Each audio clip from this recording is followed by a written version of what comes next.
மா ட்ரெஸ் வாங்க காசு கொடுமா. இவ்வளவு ட்ரெஸ் இருக்கு, என்னடா வாங்க போற நீ? மா அதெல்லாம் அண்ணனோடதுமா. தம்பி, அண்ணன் ட்ரெஸ்லாம் உனக்கு தான்டா, எடுத்துக்கடா. ஐயா பழைய ட்ரெஸ் அது. எதுடா பழசு? அண்ணன் இதெல்லாம் ஒரு 3 வருஷத்துக்கு தான் போட்டுருப்பான், புதுசுடா அது, எடுத்துக்கோடா. மா 3 மாசம் போட்டாலே பழசுதாமா. அப்ப 3 வருஷம் போட்டு அடி அடின்னு அடிச்சு வச்சிருக்கான், அதை என்கிட்ட கொடுக்குறியா?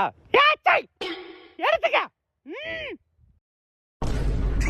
மா ட்ரெஸ் வாங்கணுமா, காசு கொடுமா. பர்ஸ்ல இருக்க, எடுத்துக்கப்பா. சரி.